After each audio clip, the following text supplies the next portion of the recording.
Alam niyo po, ngayon ay unang anibersaryo ng illegal, ayon sa pamilyang Duterte, illegal na pagdakip o ah, illegal na pagdadala kay Tatay Digong doon po sa The Hague, Netherlands.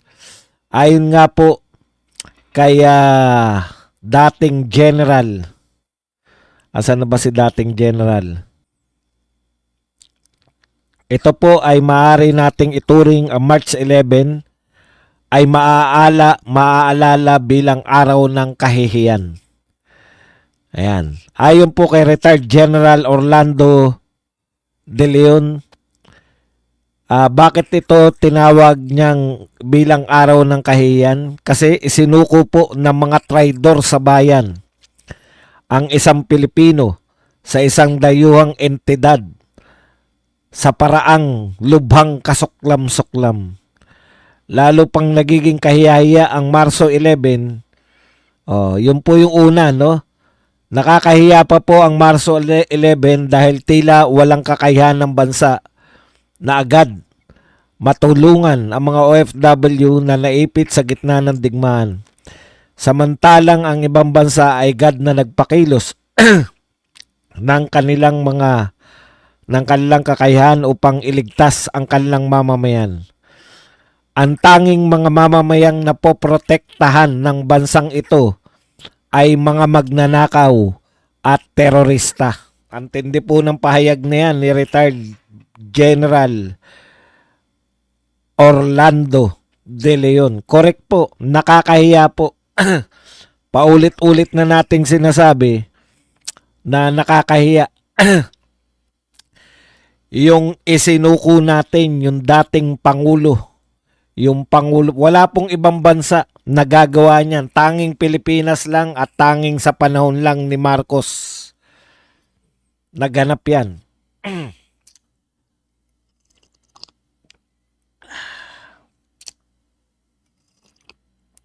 Gusto kong nainitan yung lalamunan ko. Wala talaga.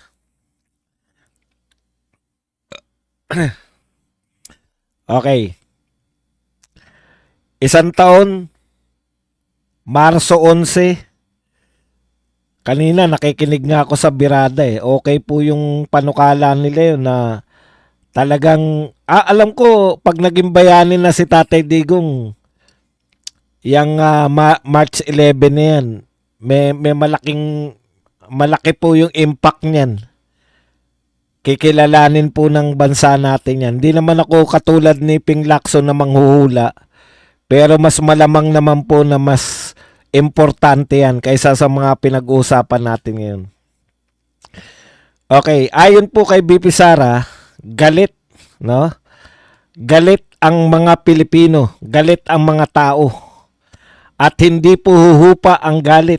Ito yung sinabi niya. Ito mga sinabi po ito ni BP Sara doon po sa San Pedro Cathedral, kung saan po nagkaroon ng misa para kay Tatay Digong. Galit ang mga tao. Excuse me po. Isang taon na silang galit at hindi humuhupa yung galit hanggang hindi maibalik dito sa Pilipinas si dating Pangulong Duterte. Yan po ay sama-sama pong katraidoran, sama-sama pong pagtataksil ng mga nasa gobyerno. May panahon pa nga na talagang kala mo ginawang normal na tamang sumunod sa ICC.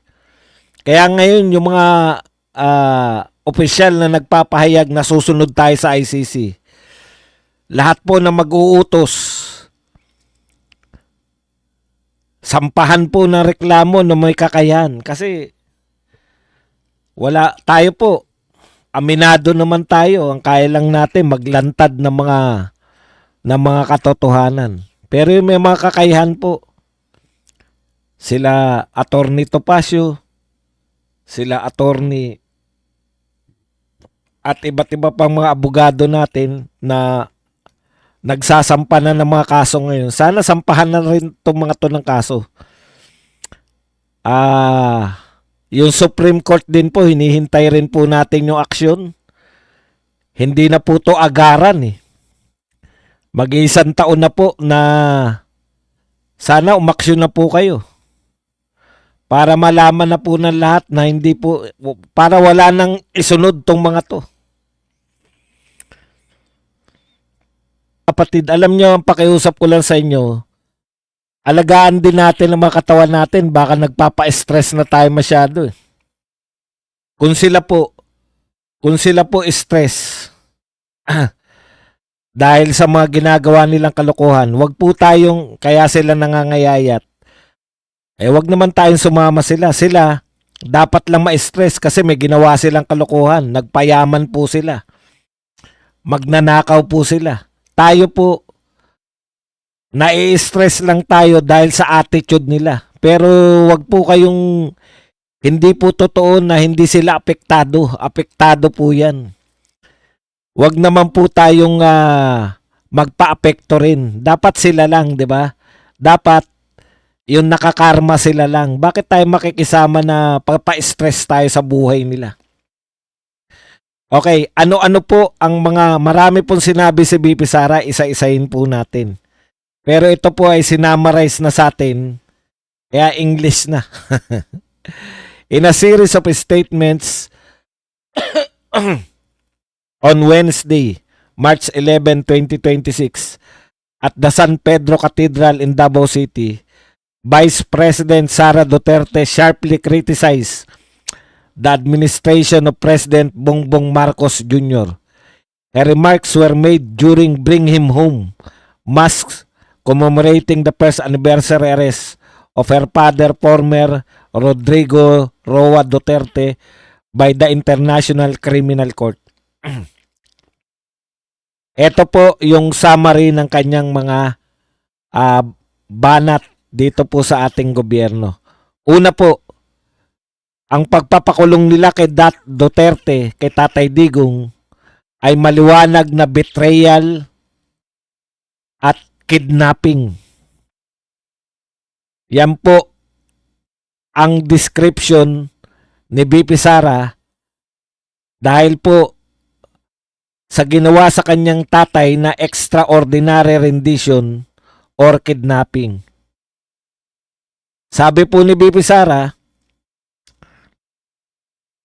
sinurrender ng ating pamahalaan ang isang Filipino citizen sa isang foreign power.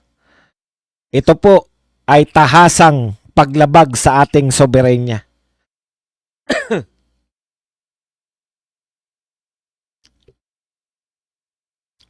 Ikalawa, weaponization of law. Ayon kay BP Sara, ang batas daw po ay hindi dapat ginagamit laban sa politika at personal na interes.